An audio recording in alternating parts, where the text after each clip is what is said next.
Chers amis, bonjour et bienvenue sur Avis TV avec Joséphine Zibi. Les deux précédentes semaines, troisième et quatrième causerie, nous avons posé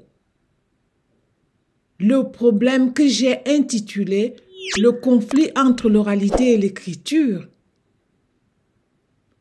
Nous avons vu comment cela se présentait dans les sociétés de l'oralité ou sortant de l'oralité aujourd'hui, la majorité des pays du Sud. Et nous avons vu de quelle manière ce problème-là se pose aujourd'hui en Europe dans une situation de rencontre entre les Européens qui eux-mêmes ne sont pas sortis de l'oralité il n'y a pas si longtemps, puisque le taux d'alphabétisation des Européens au début du XXe siècle est encore assez faible. Les pays du Sud qui en ce moment font leur propre effort pour scolariser tout le monde. Même lorsqu'on sait lire et écrire, ce n'est pas pour autant que l'on sort si facilement de l'oralité, parce que l'oralité est une structuration intime de notre personnalité humaine. Donc on peut parfois être docteur en telle ou telle discipline scientifique, mais rester fondamentalement structuré par la psychologie orale, par l'oralité. C'est quelque chose dont on n'a pas suffisamment pris conscience. Donc, la semaine dernière, j'ai présenté de quelle manière ce conflit se noue aujourd'hui au sein de la transmission non seulement du christianisme en Europe, mais aussi des programmes scolaires. Les programmes qui ont été, qui ont aujourd'hui comme, auteurs classiques, ces gens qui eux-mêmes étaient fondamentalement mus par l'oralité. Nos auteurs classiques d'aujourd'hui, que nous apprenons à l'école, étaient fondamentalement des gens sortant de l'oralité. Et ça, on n'a pas suffisamment pris conscience de cela. Et nous savons toutes les difficultés que cela pose aujourd'hui pour transmettre ces savoirs, qui sont devenus nos savoirs classiques. Justement, cette semaine, je vous ai promis de démarrer la lecture de Genèse des civilisations. En tout cas, vous présenter les grandes étapes qui balisent ce livre-là. Ce livre qui n'est pas du tout comme les autres. Alors, on commence par où?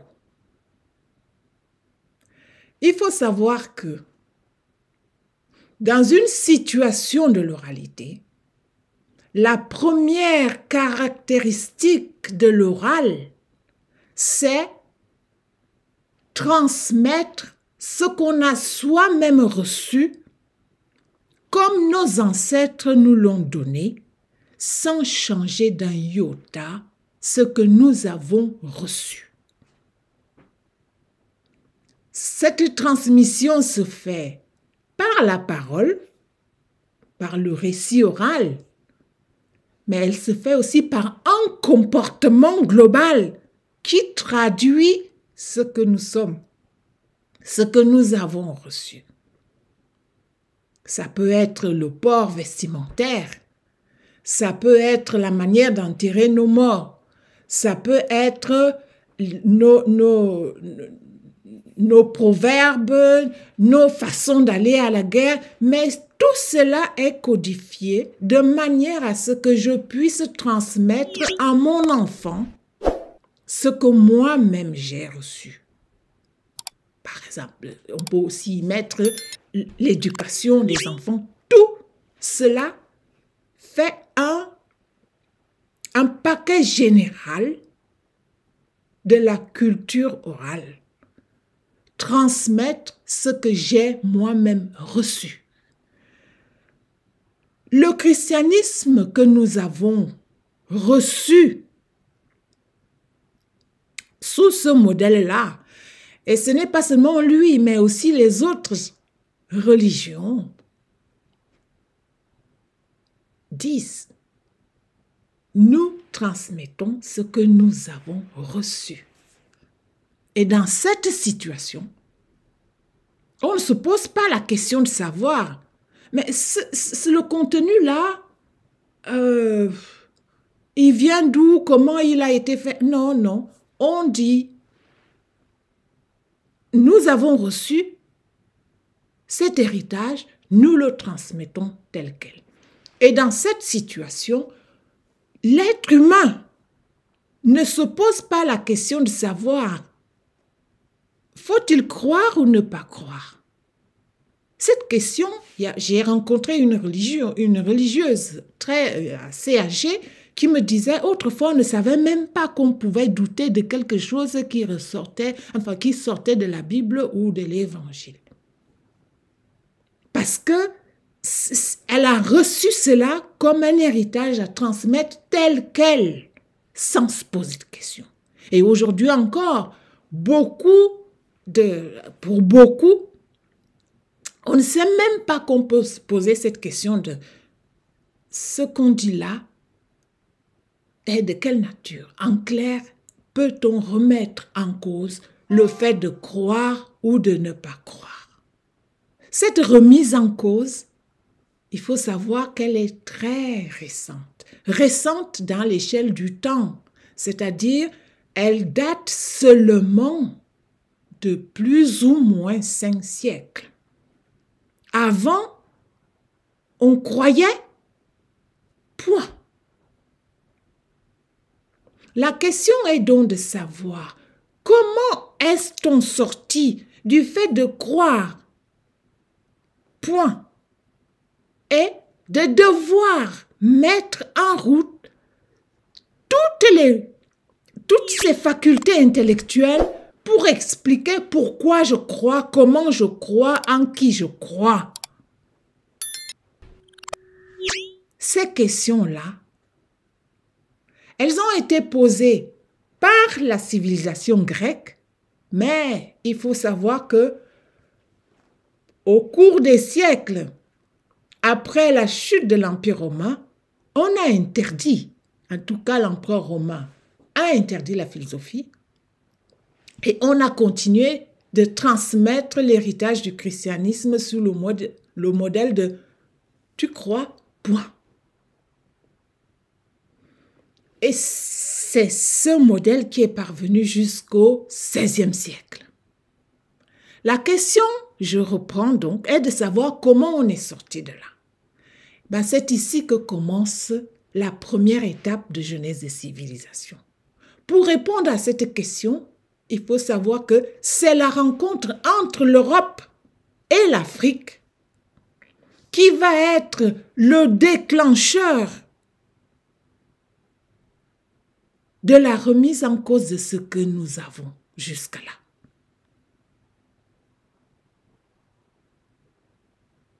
Il faut savoir que cet événement, non seulement a secoué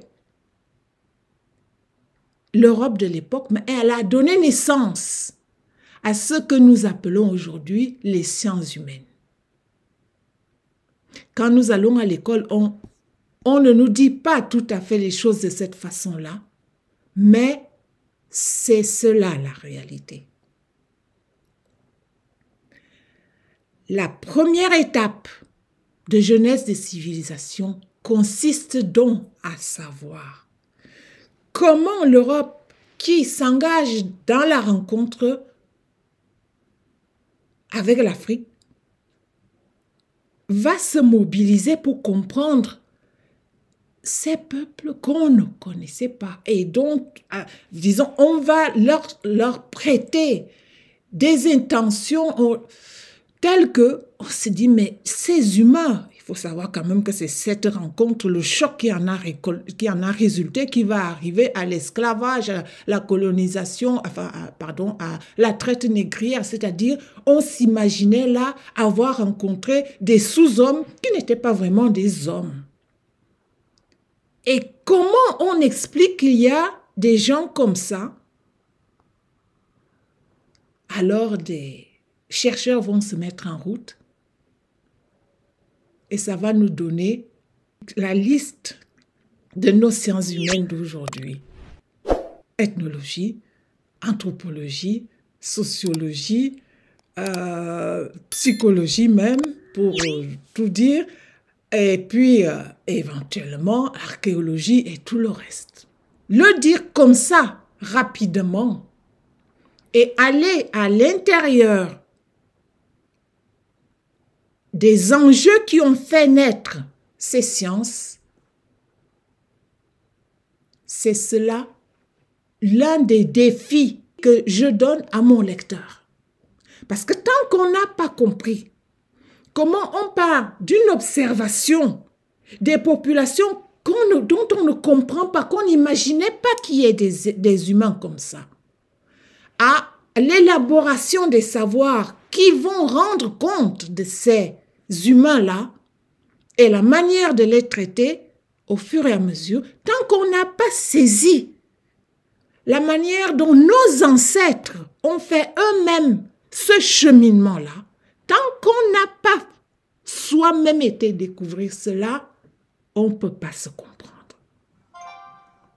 C'est pour cette raison que Jeunesse des civilisations présente en premier lieu cette rencontre-là et cela dans le détail. Parce que cette rencontre est fondatrice de toutes nos sciences qui nous donnent tant de fil à retordre aujourd'hui. Et y compris les philosophies des Lumières. Vous savez, beaucoup d'auteurs des philosophies des Lumières, on ne peut plus les lire aujourd'hui parce qu'ils sont justement pris dans cette situation de rencontre, de bouleversement. On se dit, ce ne sont pas les humains comme nous. Et hélas, ce sont ces philosophies que nous avons aujourd'hui à l'école, sans que jamais on ait entrepris de les expurger. La question, elle peut se dire, on peut se dire, mais on fait comment alors? La réponse est, le tout n'est pas de dire, ce sont nos classiques, non. Nous avons vu la semaine dernière que pour transmettre le christianisme, nous, chrétiens, nous, théologiens, nous tous qui confessent cette religion, nous avons aujourd'hui comme un devoir d'expurger le passé oral.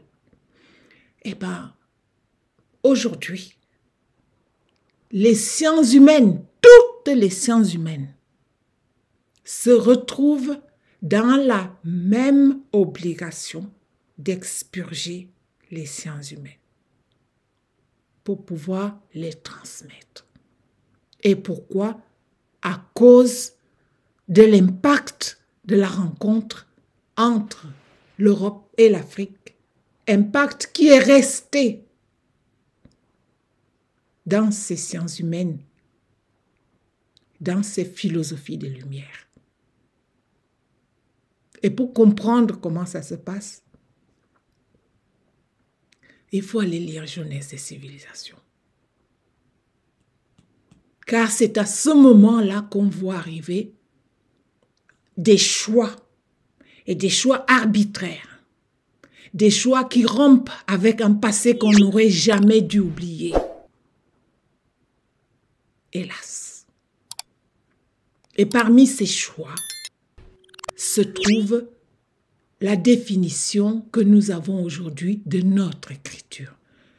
Et ça sera la suivante la suivante causerie, la 6e. Je vous remercie de m'avoir écouté et à bientôt.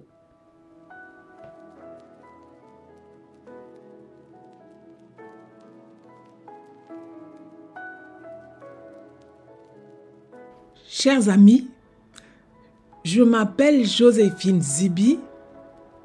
Je suis née au Cameroun. Je suis camerounaise. Aujourd'hui, je vous présente Genèse et civilisation en tant que récit commun de notre histoire. Je viendrai chaque semaine m'entretenir avec vous. Démarrer ici, dans une petite chaîne qui s'appelle Afrique Vivante Production ou Avis TV. Je vous invite tous à venir avec moi faire une causerie éducative. Parce qu'en sortant de l'oralité, on n'a pas appris à lire. On a appris à causer pour s'instruire. Et aujourd'hui, les nouvelles générations sont en train de retourner à l'oralité. On ne lit plus tout à fait, mais on regarde l'image pour s'instruire. Je vous invite à partager cette vidéo. Je vous invite à vous abonner à la chaîne Avis TV afin que chaque semaine, nous puissions nous entretenir du contenu de Genèse des civilisations. Je vous remercie de m'avoir écouté. À bientôt.